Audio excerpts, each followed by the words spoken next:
हुमा मकाई साहब, बल्कि अल जजीरा भी आज दुहाई दे रहा था कि भाई यहाँ तो जो दफ्तर भी जो हमास का कायम है, अगर आपका ये एतराज़ है कि दफ्तर क्यों कायम है, तो वो भी आपकी रजामंदी बल्कि आपके कहने पे कायम है, हम तो मीडिएट कर रहे थे।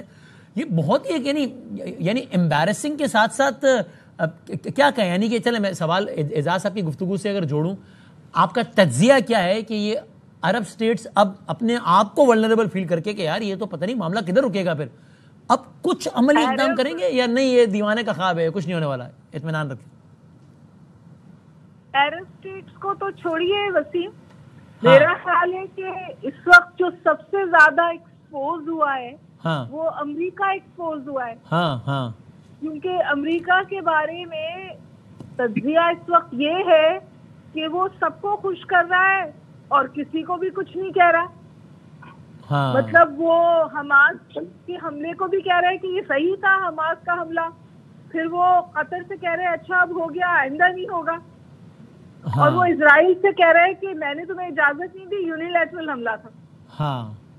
तो मैं आपसे गुजारिश करूं, सबसे बड़ा सवाल तो इस वक्त अमेरिका की ग्लोबल लीडरशिप के हवाले से उठ रहा है।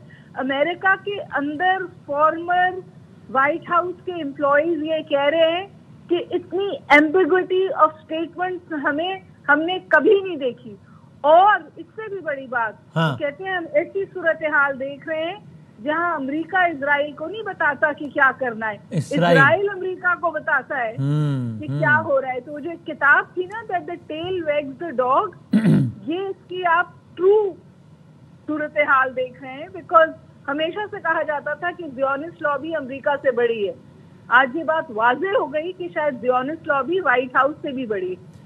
और आपके ख्याल में, अगर हम इसको सिंप्लीफाई करके बताएं, आपके ख्याल में इसराइल का इस हमले का मकसद सिर्फ कुछ इंडिविजुअल्स को एलिमिनेट करना था या नहीं, मैसेजिंग इससे बहुत बड़ी है? मेरा ख्याल है कि देखिए, आज तक इजराइल ने जितने भी हमले किए हैं उसमें टारगेट्स मिस नहीं हुए। ये वो हमला था जिसमें अटैक हुआ, सोवरेनिटी वायलेट हुई, रेड लाइन उन्होंने क्रॉस की, लेकिन टारगेट्स जो हैं वो सरवाइव कर गए इस अटैक को। टारगेट्स इस अटैक को सरवाइव दो वजह से कर सकते हैं, या तो कतरियों को वाकई पहले पता था और उन्होंने उन लोगों को हटा दिया, या इजराइल एक सिंबॉलिक अटैक कर रहा था। क्योंकि देखिए ये अरब हैं, और अरब्स के लिए ये भी बहुत बड़ी बात है कि वो किसी को होस्ट कर रहे हैं, वो किसी के मेजबान हैं, और उनको उनकी जमीन पर एलिमिनेट कर दिया जाए। जी, रिमाइंड मी, आप बताएं ना व्यूअर्स को भी कि जब उर्दन में यही खालिद मिशेल थे और वो मुसाद के एजेंट वहां घुस आए थे और खालिद मिशेल को उन्होंने शहीद करने की कोशिश की थी, तो फिर उर्दन ने क्या किया था रद्द अमल में और किस हद तक बात गई थी? तो वो बड़ी एम्बैरेसमेंट फील करते हैं ना, कोई भी फील करेगा कि यार ये क्या है। जी, it is a question of our honour.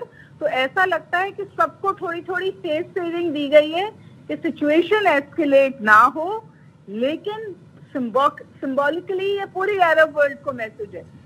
लेकिन हुमा साहब, इसराइल का ये सिंबॉलिक हमला करना तो उसके लिए गुनाह बेलज़्ज़त नहीं है कि फिर क्या मिला, मतलब फिर क्या? देखिए, मुझे ये बात बिल्कुल समझ में नहीं आ रही कि जिन पे अटैक किया था वो इस अटैक को सरवाइव कर गए।